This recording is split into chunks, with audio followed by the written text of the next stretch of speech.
So I've just unboxed and put together my new bandsaw, in fact my first bandsaw, still never used bandsaw. This is the Axminster Craft AC1950B. It was quite relatively straightforward to put together. The stand there was just a load of nuts and bolts. Simple, straightforward enough, took about 20 minutes, half an hour. So out of the box you have the main body with the blade already attached, all the parts to make the base, nuts and bolts, etc. The hose for the dual port, the table, which obviously needs cleaning, a push rod, and the fence. And that's pretty much it really. And for the supports, just make sure that all the cross members go inside the legs.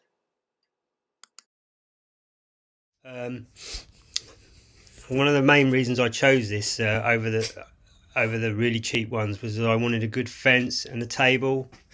So this is a cast iron table, and the fence is quite good. It's not as good as I hoped, but it's fine. It will do the job.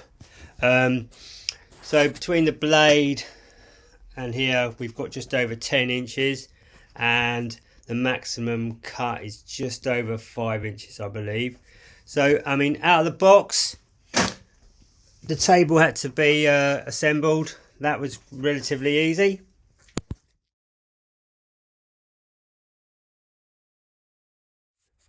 And when the table was fitted, the blade was perfectly square this way, straight out of the box, which was lovely. This way, it's obviously still loose. That was just a titty whisker out, but that's fine now. It was very simple to adjust. So the table attached to the main frame via this nut and bolt and this nut and bolt. So if the table was out of level this way, we've got 1, 2 and 1, 2 grub screws there. So you just slacken these off and then adjust up or down, well, up the appropriate amount on the grub screw. Easy enough to do, but as I say, mine was perfect straight out of the box, so that was good. And the way mine was slightly off, this dead stop nut and bolt here, I just had to give it just a tiny turn, and that sorted the level out that way. So that was really good. And there's these two, you just loosen and do up to adjust the table to 45 degrees. I mean, I'm not sure that I'll need 45 degrees, but who knows. So while I'm down here, another main reason I chose this saw was the dust extractor. So you've got there and coming out there as well, so a double. So I'm not sure how good that'll be. And in fact, at the moment I can't even test it because I haven't got an adapter that fits this.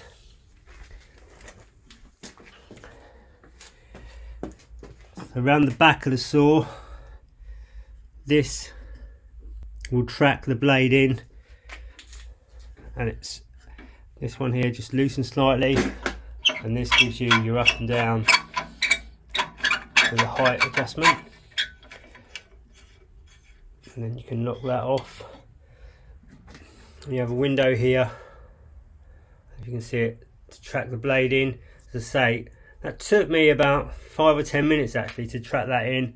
It's literally the tiniest turn, not even a quarter of a turn, it's just a tiny turn either way. That's how little it moves. But yeah, not too bad. This top nut here adjusts the tension. There's a bit of a gauge. I'm not sure what it's supposed to be. I just followed the instructions in the manual. So straight out of the bat, the measurement from here to here is wrong according to this scale by about 2 mil, 1/8 of an inch, something like that. I don't know if that's a big deal. I can't at the moment see a way to adjust that. The fence itself, measuring, I haven't cut anything yet, measuring from here to this point here was about 1 millimeter out. from the back to the front. So just knocked these Allen keys off and just knocked the back just slightly, tighten that up. I did think that I'd be able to move that one way or the other to correct this up, but I didn't seem to want to move. These front ones seem to be completely locked, and the back ones is where you get the direction. So I have to look a bit further on that, but I'm not sure. I guess it's nice to know roughly.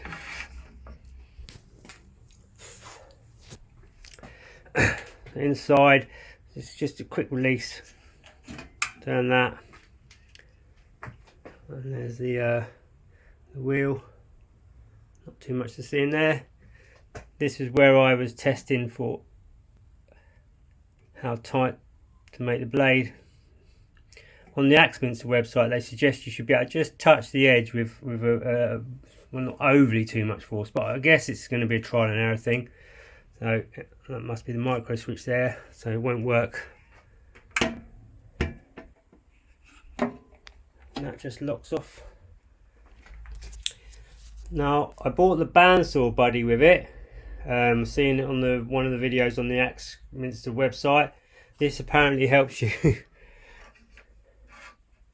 line your fence, but as you can see, unless I'm doing something wrong, it just pretty much goes wherever you like, really. It's almost as if I'm eyeing it up. You're not supposed to put the teeth on the magnet. You're supposed to have it in that little slot there. I don't know if you can see that. When I put it there, so yeah, I don't know if that was worth the money or not, to be honest, unless I'm doing something wrong.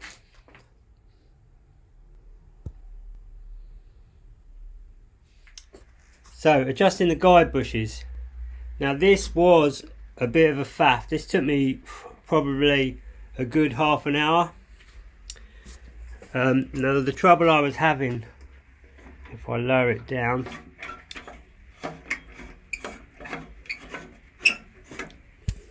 when I was down at its lowest point and set them to just sort of a millimetre either side of the blade, that's fine. But then when I was going up to the top, the highest part of the cut, I was getting a gap more so to one side than the other. So there's two grub screws around here. This back one here moves it all backwards and forwards, and this one here seems to help you tilt it just slightly.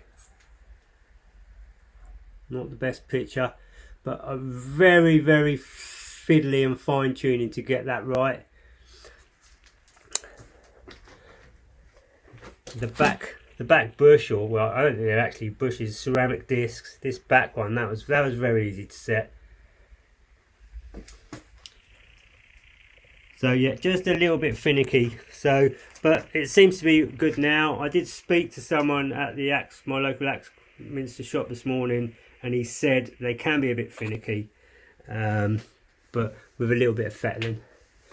Now the lower ones, you take this nut off here, remove the blade guard. They were very easy. They seem to be very straight. They took me no time at all, so that was good. And if we open up the bottom, so there's the belt. It seems to be tight enough straight out of the box, and I had to adjust this brush down, which keeps the wheel clean of all its debris. And this belt here, very easy to adjust if you need to. It would just be a matter of undoing that and just lifting the motor or pushing it down slightly. Now the base, it's very sturdy on this base, but I don't think I'm going to keep it. I'm going to make a little portable one, but I will be using it first just to get an idea of a good working height. Okay, so here goes my first cut.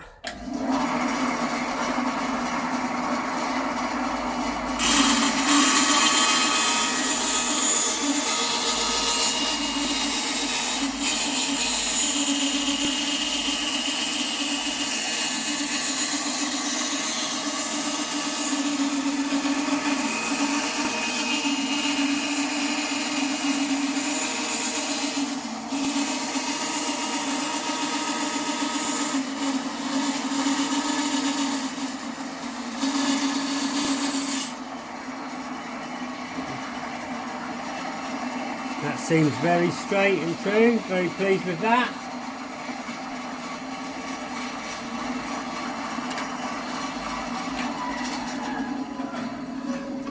So I don't know about the dust extraction at the moment because I need to pick up a adapter. So let's try a really thin piece.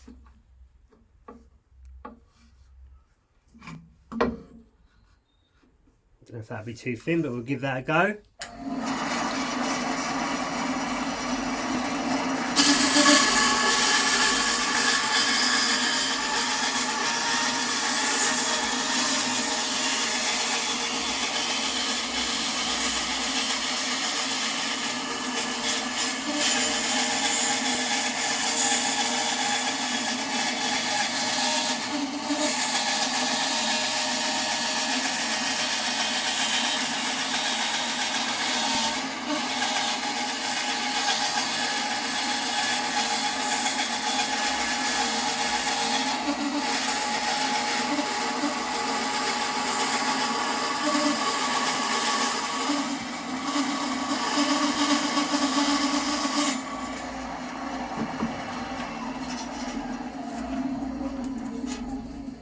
And I'm very impressed with that. Seems to be perfectly straight. Very good. Okay, now I should have probably perhaps loaded the blade. Okay, we'll try a piece of oak. I won't cut all the way through it, let's just cut a bit off first.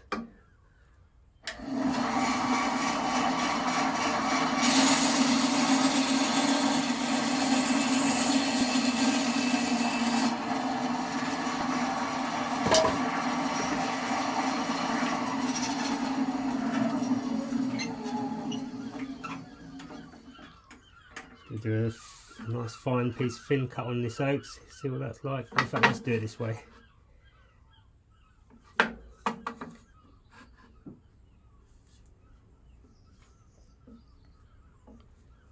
seems like I should be pushing this down harder than I actually am.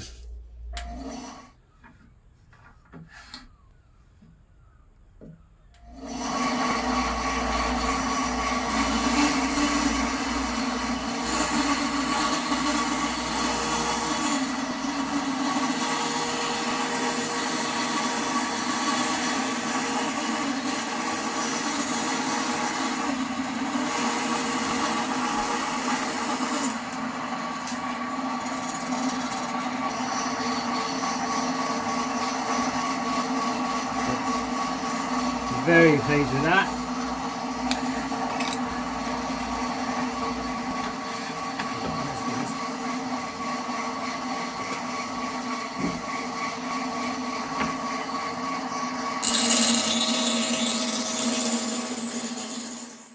So first impressions of this saw, I'm super pleased.